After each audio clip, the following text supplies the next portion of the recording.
Entrevista da presidente do Tribunal Regional do Trabalho ao programa Hora H, na TV Norte Paraíba, nesta segunda-feira, programa apresentado pelo jornalista Eron Cid, que a gente confere agora.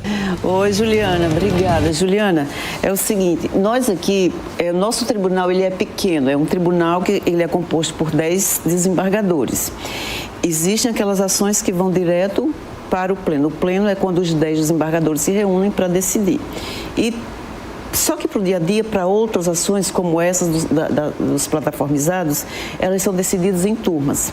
Como é um tribunal pequeno, nós temos apenas 2 turmas. Havia uma turma que reconhecia a relação de emprego, havia outra que não reconhecia, e a depender da composição daquela turma, porque às vezes um desembargador está de férias ou está de licença, então vem um juiz convocado, e a depender dessa composição, aí novamente na mesma turma, que antes reconhecia, já não reconhecia, enfim, só que estava nessa situação. Uma turma que reconhecia, outra turma que não reconhecia.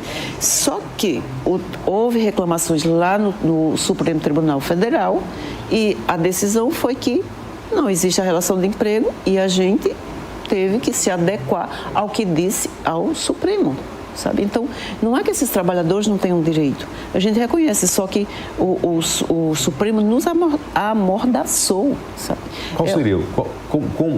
Como seria uniformizado metodologicamente esse direito? O que a gente espera, assim, nesse caso das decisões, é que o Supremo, o pleno do Supremo, ou a turma, decida, porque isso está sendo cassado por liminares, por decisão individual.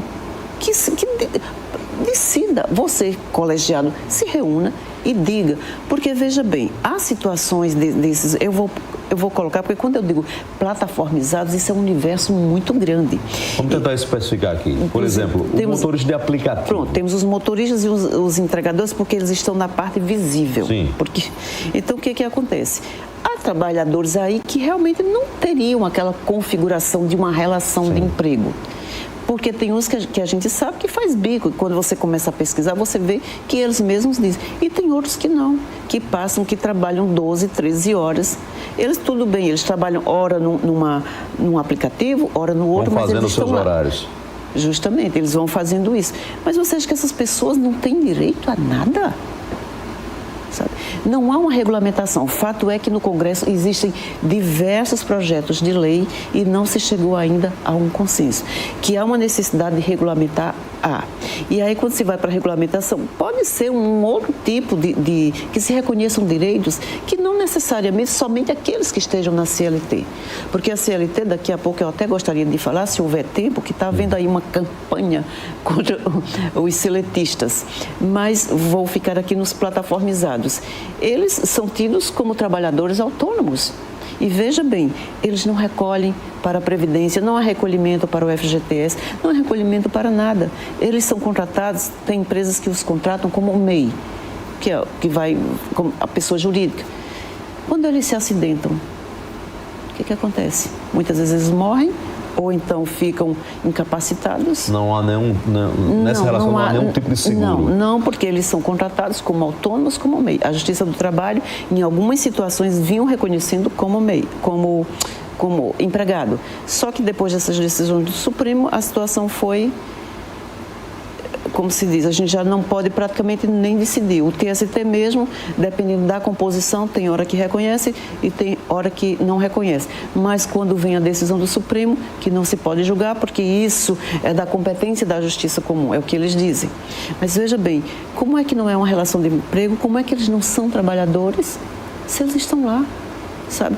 No caso dos entregadores, eles não têm aquela noção de como nós tínhamos antigamente nas fábricas, que ainda existe. Eles estavam num ambiente fechado, onde havia um controle de horário, onde havia produção, Hoje não, hoje o local de trabalho deles é na rua, é um ambiente difuso, é nas ruas da cidade. Eles estão colocando a própria vida em risco. E não há um controle? Existe um controle, só que o controle agora é pelo algoritmo. Não há um chefe para dizer, olha, você tem que fazer isso agora. Não, mas é o algoritmo que te regula. E há uma notificação. Porque é você que estabelece o preço? Não, não é você. Você vê que a tecnologia que faz todo o cruzamento de dados. Na hora que eu peço, na hora ele lhe aciona, o que você negocia comigo? Você não negocia nada. E até onde vai a livre iniciativa de escolher isso para a sua própria renda? A liberdade de escolha. Pois é, uma falsa liberdade. E é nessa falsa liberdade que eles estão... Porque a linguagem é viva e a linguagem muda, sabe? E ela pode mudar comportamentos e ela pode mudar... Se as pessoas não se aperceberem, ela pode mudar até a lei. Porque, veja bem, eu vou só pela palavra empregado. Há mais ou menos uns 20 anos atrás, eu estava no supermercado... Agora eu acho que isso vem até de antes. E eu escutei alguém dizer assim, lá no supermercado, colaborador fulano de tal, por favor compareça à frente da bateria de caixas. E eu achei aquilo estranho, mas eu continuei ouvindo. E hoje você escuta todas as palavras, você menos empregado. Não tem. Mas veja bem, colaborar faz parte de todo empregado. Quando eu sou contratada como empregada, é por óbvio que eu tenho que colaborar, mas eu não sou uma colaboradora estrito. Não tem um voluntarismo. Pois nisso. é, então isso, quer dizer, isso não é uma mera questão semântica. É a questão da CLT. Eu não sei se você já percebeu que as pessoas hoje estão... Não quero ser seletista. Não quero ser... É como se você ser seletista fosse... diz essa palavra, não quero ser empregado de ninguém. Pois é, só que as pessoas não percebem, elas não conseguem recolher para a Previdência, não recolhe o FGTS, porque a situação do jeito que está indo, com a contratação de pessoas autônomas, no universo aqui no Brasil, em que todos esses trabalhadores, a exemplo daqueles que eu falei, garis, servente de pedreiro, e essas pessoas contratadas como profissionais autônomos, vocês acham que elas vão recolher? A senhora vê relação de trabalho também entre o aplicativo e o motorista? Há situações e situações, porque há pessoas que fazem disso um bico. Sim. E há outras que não. Vivem Isso disso. É fácil, porque basta que a empresa entregue os relatórios. Porque há pessoas que passam lá, trabalham 10, 12, 14 horas. Porque aí eu já vi, como eu, vez ou outra eu já peguei, por exemplo, às vezes eu peguei um militar. Ele disse, não, a minha folga, eu gosto de conhecer gente. Já peguei professor, que eu digo assim, eu pego o Uber. Sim. E eu começo a conversar e a pessoa vai falando porque ela tem outra atividade e aquilo ali ou é um complemento de renda ou é apenas para conhecer novas pessoas. Mas há outras situações em que você começa a conversar e o cara está lá desde tal hora e vai até tal hora. Teve uma vez eu peguei um Uber, era perto do Natal, e eu fiquei com a pena daquele rapaz, sabe? Aparentemente, quando eu olhei assim, um corpo já um pouco obeso. E quando eu olhei, eu vi que ele era um rapaz jovem. E comecei a conversar com ele.